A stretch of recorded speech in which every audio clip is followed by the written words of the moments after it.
ଆପଣ ଏମିତି income source create କରିବାକୁ ପଡ଼ିବ ଯେଉଁଥିରେ କି ସବୁବେଳେ ଆପଣଙ୍କୁ ଇନକମ୍ ଆସୁଥିବ। ଚାଲନ୍ତୁ ଲଭଲି ବୟ ମୁରତର ଆଉ ଗୋଟିଏ ଇଣ୍ଟରେଷ୍ଟିଂ ଭିଡ଼ିଓକୁ ଦେଖିବା। ଆଗକୁ ସମର ସିଜନ୍ ଆସୁଛି। ଏହି ସମର ସିଜନ୍ ଆସିବା ସହିତ ତାହା ଆପଣମାନଙ୍କ ପାଇଁ ଭଲ ଭଲ ବିଜନେସ୍ ଅପରଚ୍ୟୁନିଟିକୁ ନେଇକି ଆସିଥାଏ। ଆଜି ଆମେ ଏହି ବିଜନେସ୍ ଅପରଚ୍ୟୁନିଟି ବିଷୟରେ ଡିସ୍କସନ୍ କରିବା। ଆଜି ମୁଁ ଆପଣମାନଙ୍କ ପାଇଁ ଏମିତି ଏକ ବିଜନେସ୍ ଅପରଚ୍ୟୁନିଟିକୁ ଆଣିଛି ଯାହା ଷ୍ଟାର୍ଟ କରି ଆପଣ ଭଲ ଇନକମ୍ କରିପାରିବେ। ଏହି ବିଜନେସ୍ ଆପଣ ସ୍ମଲ୍ ବଜେଟ୍ ବା ବିଗ୍ ବଜେଟ୍ରେ କରିପାରିବେ। ଚାଲନ୍ତୁ ଜାଣିବା ଏହି ବିଜନେସ୍ ଷ୍ଟାର୍ଟ କରିବା ପାଇଁ କ'ଣ ପ୍ରୋସେସ୍ ରହିଛି ଓ କେମିତି ଷ୍ଟାର୍ଟ କରିବା। ଚାଲନ୍ତୁ ଜାଣିବା ଗରମ ସିଜନରେ ଚାଲୁଥିବା ଏହି ବିଜନେସ୍ ଗୁଡ଼ିକ ଉପରେ। ଭିଡ଼ିଓଟି ଷ୍ଟାର୍ଟ କରିବା ପୂର୍ବରୁ ମୁଁ ଆପଣମାନଙ୍କୁ ଅନୁରୋଧ କରୁଛି ଯେ ମୋ ଚ୍ୟାନେଲକୁ ସବସ୍କ୍ରାଇବ୍ କରନ୍ତୁ ଓ ଭିଡ଼ିଓକୁ ଲାଇକ୍ କରନ୍ତୁ। ଆପଣଙ୍କର ସେୟାର, ସବସ୍କ୍ରାଇବ୍ ଓ ଲାଇକ୍ ମୋତେ ଆଗକୁ ଏମିତି ଇଣ୍ଟରେଷ୍ଟିଂ ଭିଡ଼ିଓ ଆଣିବାରେ ହେଲ୍ପ କରିବ। ଚାଲନ୍ତୁ ଭିଡ଼ିଓଟି ଷ୍ଟାର୍ଟ କରିବା। ଆଜିକାଲିର ଯୁବକମାନେ ଜବ୍ କରିବା ଅପେକ୍ଷା ବିଜନେସ୍ କରିବାକୁ ବହୁତ ପସନ୍ଦ କରନ୍ତି। ସେମାନେ ନିଜ ହିସାବରେ ନିଜ ଜବ୍ କରିବାକୁ ଚାହୁଁଛନ୍ତି।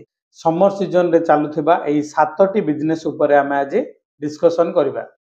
ପ୍ରଥମ ବିଜନେସ୍ ହେଉଛି ଜୁସ୍ ବିଜନେସ୍। ଫ୍ରେଣ୍ଡସ୍, ଆପଣମାନେ ଜାଣିଥିବେ ଲୋକମାନେ ଏହି ସମର ସିଜନରେ କିଛି ଥଣ୍ଡା ପିଇବାକୁ ପସନ୍ଦ କରନ୍ତି। ଯେଉଁମାନେ ନିଜ ସ୍ୱାସ୍ଥ୍ୟ ଉପରେ ଧ୍ୟାନ ଦେଇଥାନ୍ତି ସେମାନେ କୋଲ୍ଡ ଡ୍ରିଙ୍କସ୍ ପିଇବା ଅପେକ୍ଷା ଜୁସ୍ ଉପରେ ଅଧିକ ଧ୍ୟାନ ଦେଇଥାନ୍ତି।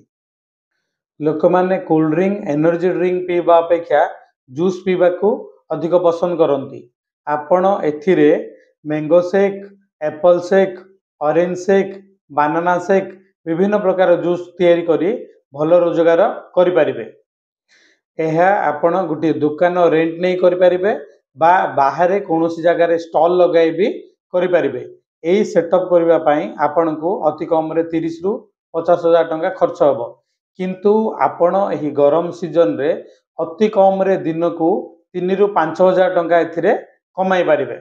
ଆପଣ ଏହାକୁ କଲେଜ ଆଗରେ, ବସଷ୍ଟାଣ୍ଡରେ, ମାର୍କେଟ ପ୍ଲେସରେ କେଉଁଠି ବି ଲଗାଇ ଭଲ ରୋଜଗାର କରିପାରିବେ। ସେକେଣ୍ଡ ବିଜନେସଟି ହେଉଛି ସୋଡ଼ା ସପ୍। ଫ୍ରେଣ୍ଡସ୍, ସମସ୍ତଙ୍କୁ ଜଣାଅଛି ଆଜିକାଲି ସୋଡ଼ା ସପ୍ର ବି ଭଲ ଡିମାଣ୍ଡ ଅଛି। ଆପଣ ସୋଡ଼ା ସପ୍ର ବିଜନେସ୍ ଷ୍ଟାର୍ଟ କରି ବି ଭଲ ରୋଜଗାର କରିପାରିବେ। ଆଜିକାଲିର ଲୋକମାନେ ପ୍ଲାଷ୍ଟିକ୍ ପ୍ୟାକ୍ରେ ଥିବା କୋଲ୍ଡ ଡ୍ରିଙ୍କ ପିଇବା ଅପେକ୍ଷା ସୋଡ଼ା ପିଇବାକୁ ଅଧିକ ପସନ୍ଦ କରନ୍ତି। ସୋଡ଼ା ସପ୍ରେ ଆପଣ ଲୋକମାନଙ୍କୁ ଡିଫରେଣ୍ଟ ଫ୍ଲେଭରର ସୋଡ଼ା 10 ଟଙ୍କାରେ ବିକ୍ରି ଭଲ ରୋଜଗାର କରିପାରିବେ। ଏହି ସୋଡ଼ା ସପ୍ର ମସିନରେ କେବଳ ଆପଣ ସିଲିଣ୍ଡର ଲଗାଇ ଦେଇ ଓ ସେଥିରେ ଫ୍ଲେଭର ଭରିଦେଲେ ମସିନ୍ ଅଟୋମେଟିକ୍ କାମ କରିବ। ଆପଣ କେବଳ ଗ୍ଲାସ୍ ଭରି ଲୋକମାନଙ୍କୁ ସର୍ଭ କରିବାକୁ ପଡ଼ିବ। ଏହି ମସିନ୍ ଚାଲିବା ପାଇଁ କିଛି ଇଲେକ୍ଟ୍ରିସିଟି ଦରକାର ପଡ଼ିବ ବା ବ୍ୟାଟେରୀରେ ବି ଆପଣ ଏହା କରିପାରିବେ। ଏହା କୌଣସି ଭେହିକେଲରେ ସେଟ୍ କରିଦେଲେ ଆପଣ ଡିଫରେଣ୍ଟ ପ୍ଲେସରେ ବି ବିକ୍ରି କରିପାରିବେ। ଏହି ସେଟଅପ୍ରେ ଆପଣଙ୍କର 1,00,000ରୁ 1.5 ଲକ୍ଷ ଟଙ୍କା ଖର୍ଚ୍ଚ ହେବ, କିନ୍ତୁ ଏଥିରୁ ଆପଣ ଭଲ ରୋଜଗାର କରିପାରିବେ। ଆପଣ ଅତି କମରେ ଦିନକୁ 3,000ରୁ 5,000 ଟଙ୍କା ରୋଜଗାର କରିପାରିବେ। ଥାର୍ଡ ବିଜନେସଟି ହେଉଛି ଆଇସ୍କ୍ରିମ୍ ବିଜନେସ୍। ଏହି ଆଇସ୍କ୍ରିମ୍ ବିଜନେସ୍ କେବଳ ସମର ସିଜନରେ ନୁହେଁ, ଏହା ବର୍ଷର ସବୁ ସମୟରେ ଚାଲିଥାଏ। କିନ୍ତୁ ସମର ସିଜନରେ ଏହାର ଡିମାଣ୍ଡ ଟିକେ ବଢ଼ିଯାଇଥାଏ। ଆଇସ୍କ୍ରିମ୍ ସମସ୍ତଙ୍କୁ ପସନ୍ଦ।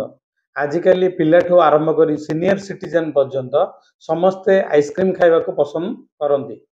ଆଜିକାଲି ବହୁତ ବଡ଼ ବଡ଼ କମ୍ପାନୀ ମଧ୍ୟ ଆଇସ୍କ୍ରିମ୍ ବିଜନେସ୍ କରୁଛନ୍ତି। ଫର ଏକ୍ଜାମ୍ପଲ୍ ଅମୁଲ। ଆପଣ ଏହି କମ୍ପାନୀର ଫ୍ରାଞ୍ଚାଇଜି ନେଇ ବି କାମ କରିପାରିବେ। ନଚେତ ଆପଣ ଡିଫରେଣ୍ଟ କମ୍ପାନୀର ଆଇସ୍କ୍ରିମ୍ କିଣି ବି ବିକ୍ରି କରିପାରିବେ। ଆପଣ ଏହି ବିଜନେସ୍ଟି କୌଣସି ସପ୍ ରେଣ୍ଟରେ ନେଇ ବି କରିପାରିବେ ବା ବାହାରେ ଷ୍ଟଲ୍ ଲଗାଇ ବି କରିପାରିବେ ବା କୌଣସି ଭେନ୍ରେ ସେଟ୍ କରି ଏହାକୁ ବୁଲି ବି ବିକ୍ରି କରିପାରିବେ। ଏହି ବିଜନେସ୍ରେ ସମର ସିଜନରେ ଆପଣ ବହୁତ ଭଲ ଇନକମ୍ କରିପାରିବେ। ଅତି କମରେ ଆପଣ ପ୍ରତିଦିନ ଏଥିରେ 3,000ରୁ 4,000 ଟଙ୍କା ଇନକମ୍ କରିପାରିବେ। ଫୋର୍ଥ ବିଜନେସ୍ ହେଉଛି ଲସି ବିଜନେସ୍। କେବଳ ସମର ସିଜନରେ ରୁହେ, ପ୍ରତି ସିଜନରେ ମାର୍କେଟରେ ଲସିର ଡିମାଣ୍ଡ ବହୁତ ଭଲ ଅଛି। ଲୋକମାନେ ଲସି ପିଇବାକୁ ବହୁତ ପସନ୍ଦ କରନ୍ତି। ଏହା ସ୍ୱାସ୍ଥ୍ୟ ପାଇଁ ବି ହିତକାରକ। ଏହି ବିଜନେସରେ ଆପଣଙ୍କୁ ବେଶୀ କିଛି ଇନଭେଷ୍ଟମେଣ୍ଟ କରିବାକୁ ପଡ଼ିବନି। ଏହି ବିଜନେସ କେବଳ ଆପଣ 10,000 ଟଙ୍କାରୁ ବି ଆରମ୍ଭ କରିପାରିବେ। ଆପଣ ଲୋକମାନଙ୍କୁ ଥଣ୍ଡା ଥଣ୍ଡା ମିଠା ମିଠା ଲସି ସର୍ଭ କରି ଭଲ ରୋଜଗାର କରିପାରିବେ। ହଁ, ଗୋଟିଏ ଇମ୍ପୋର୍ଟାଣ୍ଟ କଥା ଯେ ଆପଣ ଏହି ଲସି ବିଜନେସରେ କ୍ୱାଲିଟି ମେଣ୍ଟେନ୍ କରିବାକୁ ପଡ଼ିବ। ଯଦି ଆପଣ ଠିକ୍ ଠାକ୍ କ୍ୱାଲିଟି ମେଣ୍ଟେନ୍ କରୁଛନ୍ତି ତାହେଲେ ଏହି ବିଜନେସ୍ ସମର ସିଜନ୍ ସହିତ ବର୍ଷର ସବୁ ସିଜନରେ ଚାଲିବ। ଆପଣ ଏଥିରୁ ଅତି କମରେ ଦିନକୁ 4,000 ରୁ 5,000 ଟଙ୍କା ରୋଜଗାର କରିପାରିବେ। ବିଜନେସ୍ ନମ୍ବର 5 ହେଉଛି ନିମ୍ବୁ ପାଣିର ବିଜନେସ୍। ଏହି ସିଜନରେ ନିମ୍ବୁ ପାଣିର ବି ବହୁତ ଭଲ ଡିମାଣ୍ଡ ଅଛି। ଯେଉଁମାନେ କୋଲ୍ଡ ଡ୍ରିଙ୍କ ପିଉନାହାନ୍ତି ସେମାନେ ନିମ୍ବୁ ପାଣି ବା ଜଲଜିରା ପିଇବାକୁ ଅଧିକ ପସନ୍ଦ କରନ୍ତି। ଏହା ସ୍ୱାସ୍ଥ୍ୟ ପାଇଁ ହିତକାରକ ବି। ଆପଣ ଏହାକୁ ଅତି କମ୍ ବଜେଟରେ ଷ୍ଟାର୍ଟ କରିପାରିବେ। ଆପଣ 2,000 ବା 5,000 ଟଙ୍କାରୁ ବି ଏହାକୁ ଷ୍ଟାର୍ଟ କରିପାରିବେ। ଏ ବିଜନେସଟି ଆପଣ ରୋଡ଼ ସାଇଡ଼ରେ, ବସ୍ ଷ୍ଟାଣ୍ଡରେ, ବିଭିନ୍ନ ଛକ ଜାଗାରେ ଲଗାଇ ଭଲ ରୋଜଗାର କରିପାରିବେ। ଆପଣ ଏହି ବିଜନେସଟିକୁ କୌଣସି ରୋଡ଼ ସାଇଡ଼ର ଗଛ ତଳେ ଲଗାଇଲେ ଲୋକମାନେ ଗଛର ଶୀତଳତାର ସହିତ ଶାନ୍ତିରେ ନିମ୍ବୁ ପାଣି ପିଇବାକୁ ଅଧିକ ପସନ୍ଦ କରିଥାନ୍ତି। 6 ନମ୍ବର ବିଜନେସ୍ ହେଉଛି cold drink agency.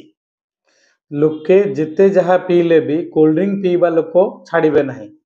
Cold Drinker different ଫ୍ଲେଭରରେ ଲୋକ ବହୁତ ଦିବାନା।